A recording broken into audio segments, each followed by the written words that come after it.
शहर से थोड़ी ही दूर पर एक छोटी सी पहाड़ी थी जहाँ सुंदर वृक्षों की घनी आबादी थी। शहर के लोग अक्सर छुट्टी के दिन अपनी शाम गुजारने उस पहाड़ी पर आकर वृक्षों के नीचे बैठकर जीवन का और उन पलों का आनंद लिया करते थे।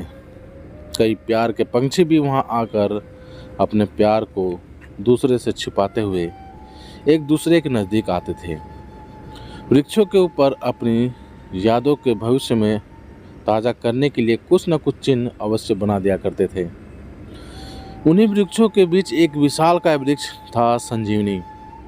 अपनी विशाल शाखाओं और घनी छाया देने के कारण लोगों को वो वृक्ष बहुत ही पसंद था। पूरी पहाड़ी का सबसे खूबसूरत वृक्ष था वो।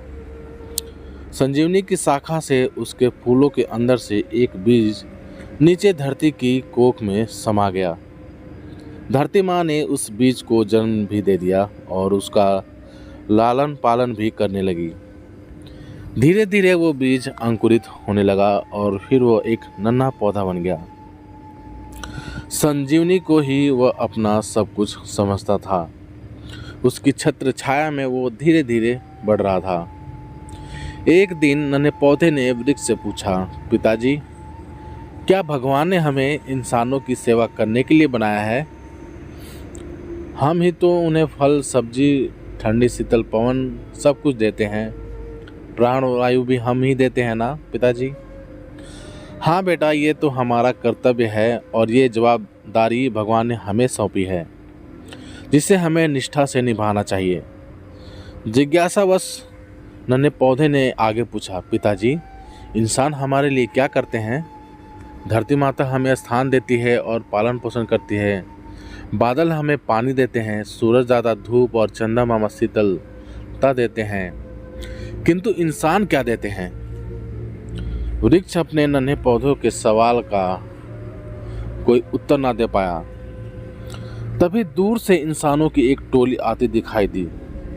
रात का वक्त था, अंधेरी रात थी। नन्हा पौधा खुश हो गया, बोला, देखो पिताजी, इंसान आ रहे हैं।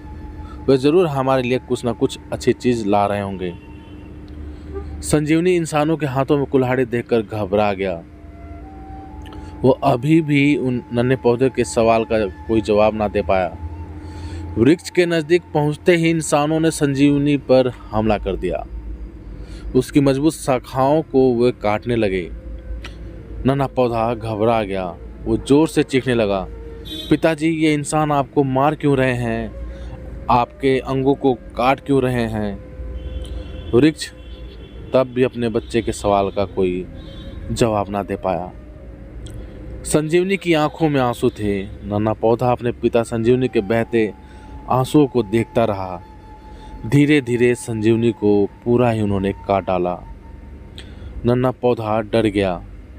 उसके लिए ये बहुत ही भयानक मंजर था, किंतु इंसानों के लिए प्रतिदिन घटने वाली साधारण सी घटना। सब कुछ उसी तरह चलता रहा। कुछ दिन छानबीन हुई, संजीवनी को किसने काटा, लेकिन नतीजा कुछ भी नहीं मिला। इसी तरह अमावस की काली रातों में वृक्ष कटते रहे। पहाड़ी अपनी किस्मत पर रोती रही।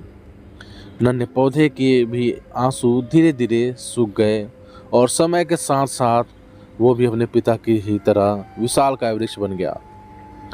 एक दिन इंसानों का एक वृद्ध जुड़ा कड़कड़ाती धूप से परेशान हो थक कर उस वृक्ष के शरण में आ गया।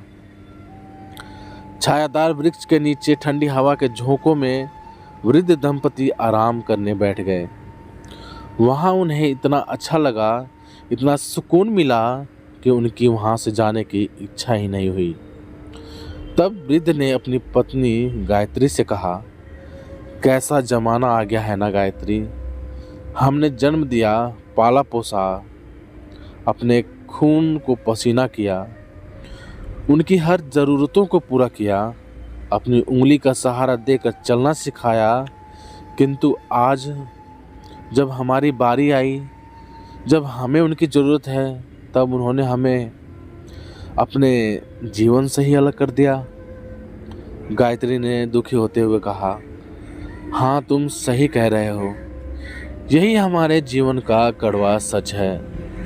वृक्ष उनकी बातें सुन रहा था और मन ही मन सोच रहा था कि जन्म देने वाले माता पिता के साथ जब ये दगा कर सकते हैं तो हमसे वफा कैसे कर सकते हैं। शायद इस समय का यही कड़वा सच है। तो प्यारे दोस्तों, आप सभी का इस कहानी के बारे में क्या राय है, प्लीज़ कमेंट करके हमें ज़रूर बताएं। यदि ये कहानी आप सभी को पसंद आई हो तो लाइक करें, शेयर करें और चैनल पर नए हो तो प्लीज़ चैनल को सब्सक्राइब भी ज़रूर करें।